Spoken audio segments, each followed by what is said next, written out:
kontaan nag ci plateau bi parce que boo nekk woo nga ki nga xam ne moo fi toogal njaatige yi donc les producteurs les éditeurs di Mamadou Ibra Kane te maa ngi ko doon tooñ sànq hors plateau ndax dañ koy jaawaleeg le Mamadou Ibra Kane politicien ma ne ko bu ñu yaboo ne le Mamadou Ibra Kane journaliste ñi kontaan ci teewaayam procureur dama ngi fi parce que am na yaakaar ne boo waxi tas xabaar dëgg la de léeg-léeg tarxiis di am bu ko defee ñun itam bu ñuy jooytu ci moom lañ koy jooytu parce que c'est le tribunal des pairs pas père comme Baye P-E accent R-E père P-A-I-R-E kon nag moom tam teewaayam am na fi solo parce que moom déjà fonction am régulateur la parce que ñun consommateurs yi si on se sent touché ou offensé avant ñuy saisir des organes étatiques ci ñoom la ñuy jëkk a jaar kon kontaan nañ ci taxawaayam waaw tout tànk itam kenn demul ñu des mu di les jeunes reporters tur yi nag dafa compliqué si man Migui Mariam Ndiaye la Migui Mariam Ndiaye voilà tur bi dafa ndaanaane tur bu original nga am moo leen fi toogal ma xam ñu bari nag ci yéen ci ñoom ci tout tànk yi nekk ci presse bi moom mu toogal leen fi waaw ñoom buñ fi ñëwul woon liggéey bi day des parce que ñii ñoo yore la relève ëllëg parce que daanaka ñii ñoom seen mission lu ci bari def nañ ko ba noppi ñii nag bu ëllëgee ñoo war a jël flambeau bi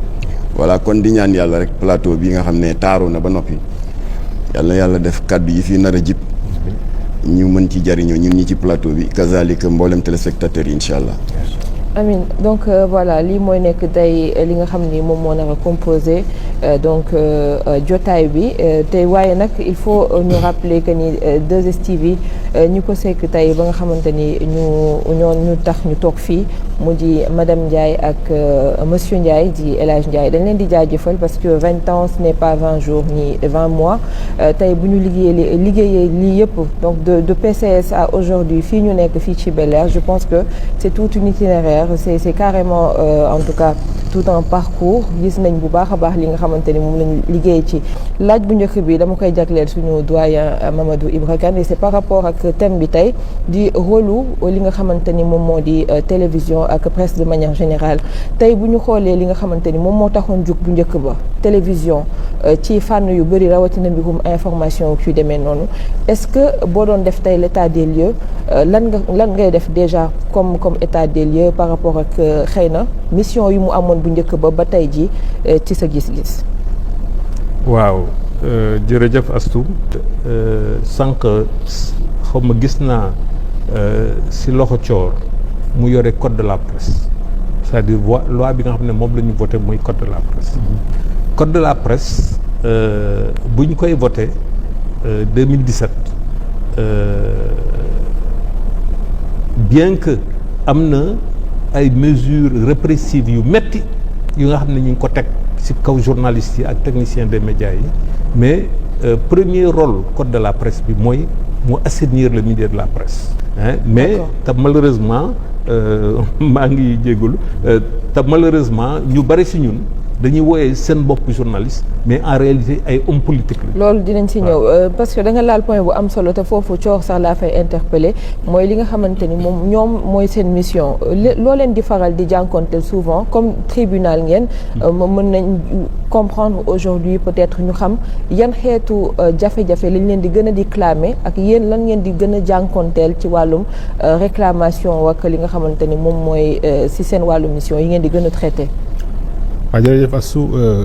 ma ndokkal leen ci ñaar fukkaat yi ngeen am ak kilifa kër gi di nuyu téléspectateurs yi effectivement xam nga pour ñi ñuy seetaan comprendre CNRA nguur gi moo ko créé CNRA mooy régulateur donc création nguur gi la ñoom ñooy saytu boo jëlee pour mu simple si ñuy seetaan boo jëlee 2STV comme entité bi loolu CNRA moom mooy intervenir ñun ñi nga xam ne képp koo xam ne tasaro waa nga technicien di liggéeyee 2STV foofu correct mooy intervenir di xool li ñuy def saa su ne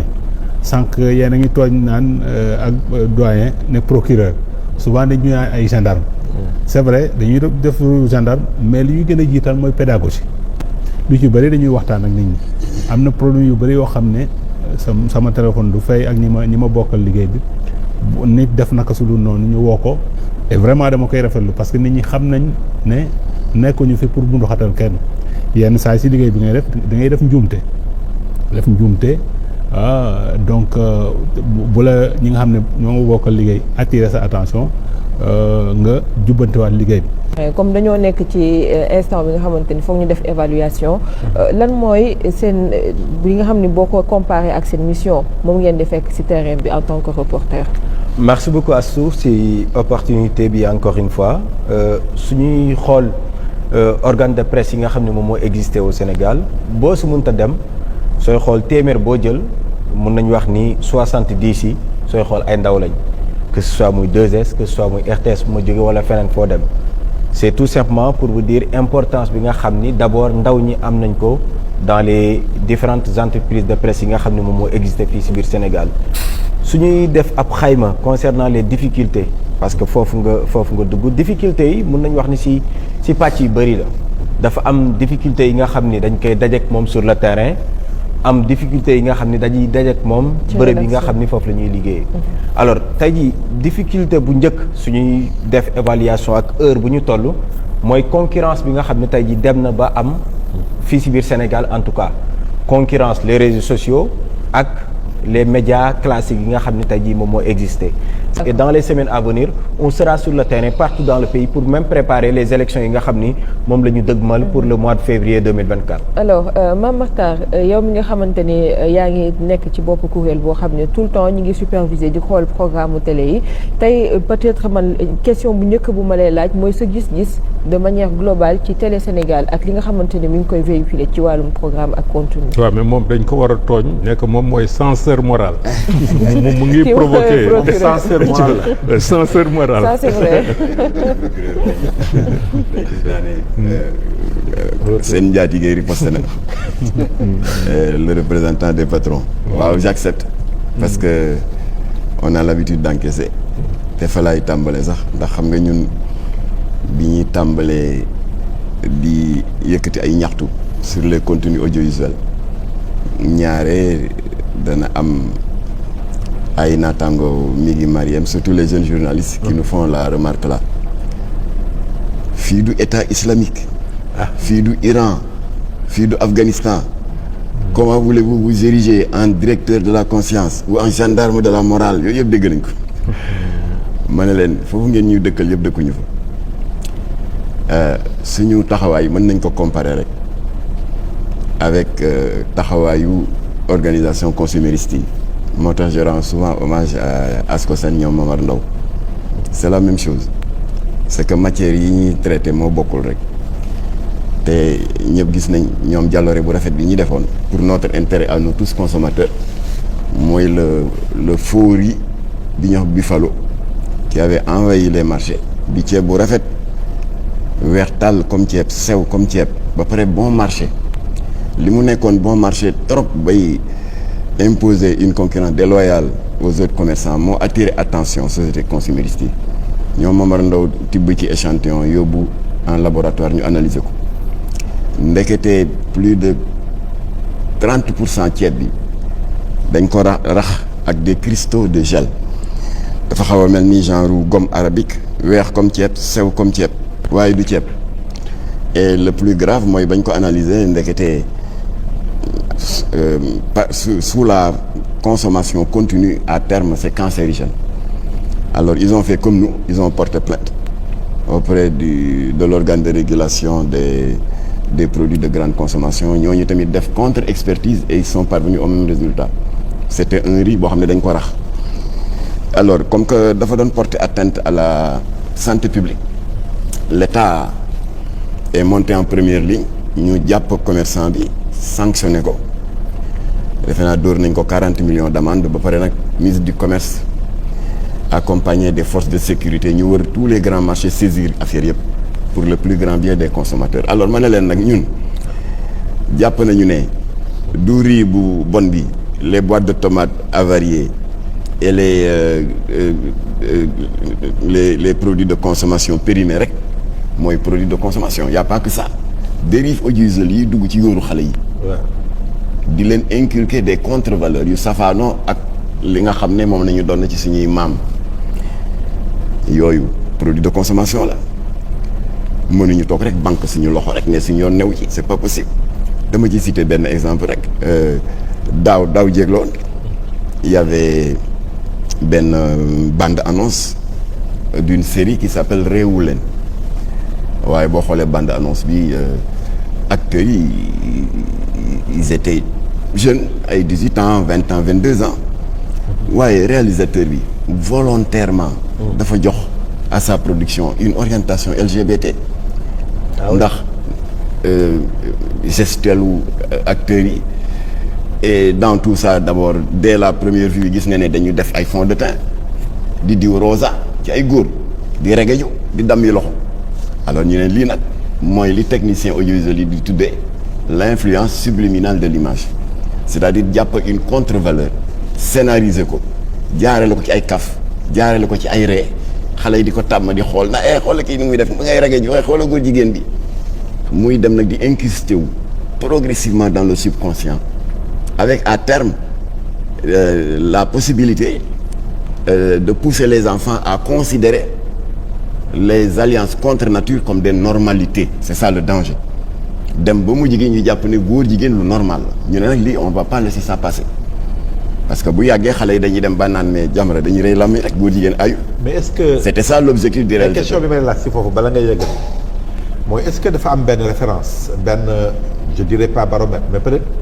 benn loo xam ni ci ngeen di tënku yéen pour ne lii jaaduwul est-ce que finalement yéen Jamra yéen rek yéenay xool li nga xamee ni yenuwul maanaa wala li nga xam ni yenu na maanaa d'autant plus que li nga wax ni par exemple mën nañ ko gisee neneen gis nañ fi ñoo xam ne dañuy jouer rôle góor jigéen ci théâtre mais après boo leen waxee dañuy jéem a sensibiliser am na ñu koy waxee noonu et puis également la loi li mu permettrul mooy acte contre nature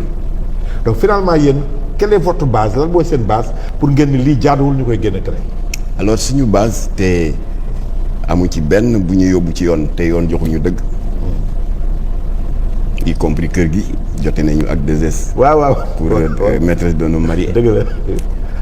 mooy ñaari wéerukaay la benn bi on s'appuie sur la législation sénégalaise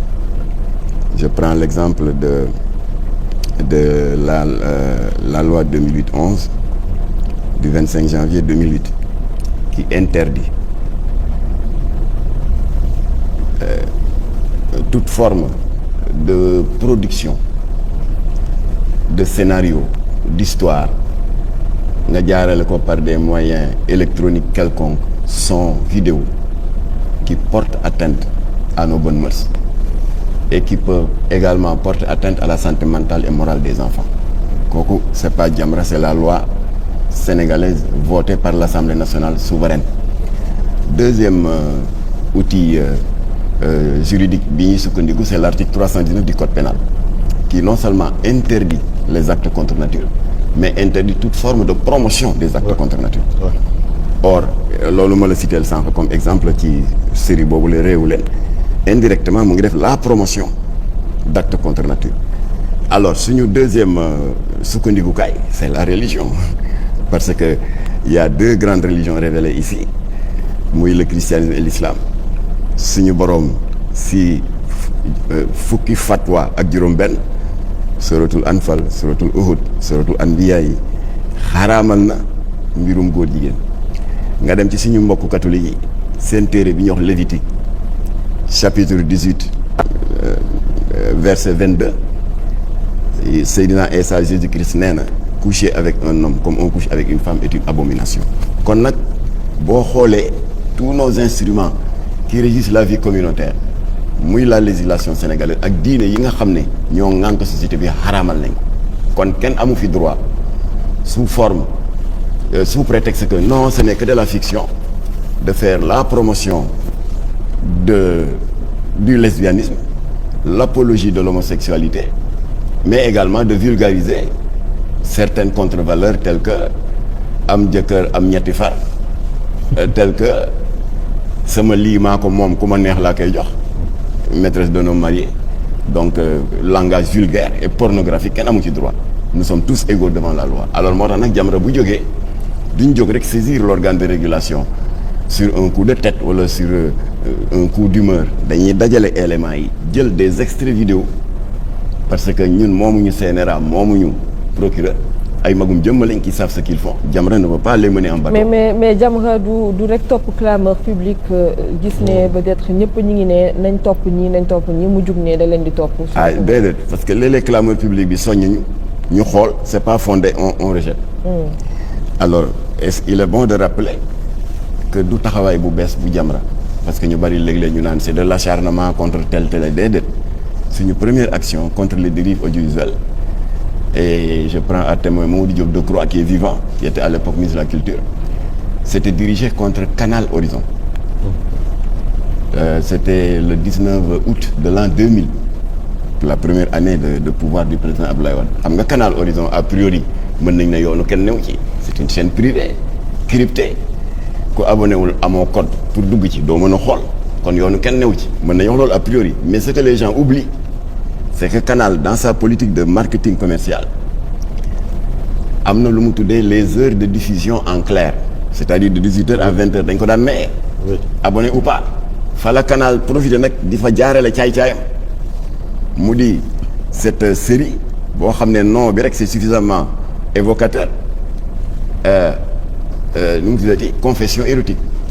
xale yi dañ daan yàkkamti wàcc daa di ne confession yi gaaw leen de 18h 20h mu jeex ñoom ñëpp ñu ñëw devant l'écran scotché wu di ko seetaan et c'était de la pornographie pure alors ñu def njëkk ak teraanga rek seeti tubaab bi parce que DG bi tubaab la woon mais avec une telle arrogance il n'a même pas voulu nous dire asseyez-vous dafa ñëw mu jóg taxaw bon je vais prendre un avion là bon est-ce que ça va pas prendre du temps ñu ne ko lii ñu lay soxlaa c'est important c'est pour préserver notre jeunesse préserver nos valeurs alors donc ça s'est terminé en queue de poisson ñu ne ko comme que nanguloo wax ñun ci njëkk ak teraanga bu subaa ñun dinañ jël li ñu yoon may parce que dañu ne dans un état de droit alors le lendemain nous avons organisé une grande marche boo xam ne nous avons été surpris même ndekete ñi meroon denc seen mer ay père mère de famille bari na mbedd ñu fees del au terme de la marche nag ñu déposé benn mémorandum auprès du gendarme de l'audiovisuel. Ça ne s'appelait pas CNRA à l'époque mais le HCA ndeysaan ndem si yàlla si l'éminent magistrat Babacar Kébé moo fa nekkoon donc HCA le Haut Conseil de l'audiovisuel le deuxième mémorandum bi déposé ko ministère de la culture en l'occurrence Mamadou Diop Decroix alors ensuite ñaari kilifa yooyu ba ñu dajee en conclave 2 jours après ils nous ont donné raison ñu daal di yónnee benn injonction tubaab bi nee ko daal terew ñu la nga diffuser waaye ngir yàlla sa produit boobu bu ko jàllale dans les heures de diffusion en clair parce que yaa ngi lor xale yi yàq éducation yi da nga koy yóbbu ci beneen plage horaire qui est cryptée pour adultes yi mu lànk gars yi ne ko nag boo ko exécuté wul chaque diffusion dinañ la dóor alamaan 1 million mu dëgër boppa jàllale ko gars yi dóor ko alamaan 1 million ba pare woo benn organe parce que temps yooyu y avait pas l'ARTP la am na beneen tour bu mu amoon kooku ñëw ne day couper signal bi tubaab bi mujjee fay ba pare arrêter diffusion. Ça a été notre première victoire contre les dérives audiovisuelles et on était dans nos droits. Et pour alors, revenir sur la question yéen seen gis-gis ci programme télé Sénégal. waaw programme télé yi defe naa li fi xaw a des li fi xaw a manqué et c'est pas pour jeter des fleurs à la 2S parce que ginnaaw bi ñu amee bras de fer. ak Walfadjri ak seen série boobu nga xam ne tur bi rek atte na boppam le business du sexe ñu xool ko c'était extrêmement choquant ñu def njëkk rek on n'a pas été compris et nous avons saisi l'organe de régulation temps yooyu Nancy Ndiaye moo fi ne CNRA kooku jox ñu dëgg ne ko arrêté ko mu ne arrêté wu mu ne ko chaque diffusion 5 millions d'amende mu jàllale benn Nancy dóor ko 5 millions mu ne fayuma mu dem jëli Nancy était tellement énervé keroog que ba muy réquisitionner ARTP dafa dem sûreté urbaine motard bi yóbbu courrier pour mu gaaw moom lañ ko jox mu yóbbu waaye nag ba ARTP ñëw ak seen matériel pour couper le signal si saa si saa waay ubbi tiroiram def benn chèque bu 5 millions ba pare retirer série xam nga loolu xajoon na feneen alors 2S mais y en a d'autres damay tontu 2S après ma ci dem 2S n'a aucune responsabilité dans la diffusion de cette série bi nga xam ne Jamra dafa amoon bras de fer ak moom muy maîtresse d'un homme marié moom support de diffusion la donc sa responsabilité indirecte kon ñun dañu saisir CNRA mais saisiruñ ko rek yem ci dañ ciy toftal loolu oustaz yi di wax dalil des extraits vidéo ne ko xoolal lii est-ce que lii baax na ci suñuy doom wala boog na changer heure de diffusion ñu def ko à une heure très tardive 23 heures fekk xale yi tëdd kii daal di bañ alors léegi ba ñu saisiré CNRA Babacar Diagne a convoqué tout son staff il y a eu un débat démocratique ñu daal di xool extrait vidéo yi gars yi daal di ñu jox dëgg alors ñu def injonction à la 2S ne ko waxul ak waa ji mu segg épisode yi jàll moom béy wéy na mbuus waaye épisode yi des na ko segg dindi ci lii ak lii langage vulgaire apologie de la fornication banalisation de l'adultère li nga xam ne dëppoo ak suñu diine te day yàq suñuy doom na ko ci dindi 2S dal di exécuter wax ko kii Evenprod daal di def semblant d'exécuter mais avec la vigilance de El Hadj Ndiaye El Hadj Ndiaye dafa créé woon benn cabine de remontage de sorte que bu produit bi ñëwee balaa muy jàll moom daf koy xoolalaat boppam bañ ko xoolee ndekete gis na ne am na yu rëcc effort boobu nag yaa ngi may laaj ce que nous attendons c'est ça qu'on attend de toutes les télés ni 2S di def nañ koy def mooy comité de visionnage waaw de visionnage en fait une télé RTS lañ ko am voilà noonu 2S di def ñu ngi invité toutes les télés à le faire parce que les producteurs de séries comme ni ko kenn waxee léegi ci intervention yi ce ne sont plus des professionnels dans leur majorité c'est des businessmen xam nañ ne c'est un secteur qui produit beaucoup d'argent et ils le font pour choquer et pour se faire de l'argent il faut pas nag que cela se fasse au détriment des télévisions kon nag ñu ngi encourager 2S ci li mu créer benn cabine de remontage pour que lu ñu leen yónnee rek ñu xoolaat ko bu fekkee producteur bi respecté na charte yi ñu bàyyi mu jàll bu kiiwul ñu souligner ko woo ko ne ko kaay xool et je termine sur ça en disant ceci autocensure du gàcce il y a des pays où la démocratie médiatique est tellement avancée comme les États-Unis dañ koy doxal benn exemple que la ci cité quand il y a eu les attentats du 11 septembre 2001 3000 morts mais kan ci ñun moo mën a wax ne gis naa tel extrait d'émission ñu wane ay cadavres wala ay bouts de bras wala bopp yu dagg et il y en a eu kenn pourquoi parce que ñoom dañuy am organe bu xaw a demee nii ñoom Mamadou Ibra Kane sans attendre l'intervention de l'État les patrons de presse se sont réunis et unanimement ils ont opté pour une attitude d'autocensure pour deux raisons parce que dañ d'abord ñi dee ce sont nos compatriotes dañ leen war a suturaal il y a des images extrêmement insupportables deuxièmement c'est une attaque terroriste kon on a un ennemi boo xam ne mu ngi toog di xaar pour se réjouir de notre tristesse et de notre débandade kon ne leur donnons aucune de ces deux occasions là alors ils se sont décidés sans aucune injonction de l'État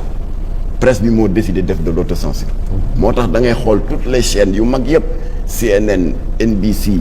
ak journaux yi Washington Post New York Times doo gis fenn des photos de cadavres kon ñun li ñuy seetu ci télévision sénégalaise mooy loolu te 2S tàmbali na ko parce que 2S malgré l'attrait de l'argent producteur série bu fi indi série moom day xool def montage yu boppam voilà merci Babacar yow mi nga xam ne da ngay faral di àddu ci politique beeg yooyu je pense que boobu beneen aspect la boo xam ni mën nga ko daal di souligner non li mu wax léegi ci États-Unis c'est d'autant plus vrai que boo nekkee fii le 11 septembre 2002 doo sentir sax la gravité de la 2001 mais boo demee foofu Ground Zero bi noonu am nga gis li ñu créé ñoom comme musée parce que ñun aussi bon on était relativement peut-être plus jeunes mais bi mu amee Sénégalais yu bëri dañ doon wax ni c'est bien fait pour Bush dëgg la parce que voilà ni mu doon comporté woo mais boo demee foofu toog nga gis ni c'est des êtres humains qui ont été tués nga gis ampleur bi nga dugg seen musée parce qu'ils ont créé de petits musées des chambres yoo xam ni sapeurs-pompiers yi nga gis les jeunes ni seen yëre yi xotteekoo les dégâts ni mu demee da ngay jooy. alors que pour rien au monde mën a toog fii si benn télévision nga gis ko mais boo demee toog di nga fàtte Bush sa xel dem si nit ñi ni ñu deewee loolu c'est très important mais malheureusement man sama problème mooy la mooy téléspectateurs yi mooy auditeurs yi mooy lecteurs yi internautes yi parce que ñun suñu souci ñooñu la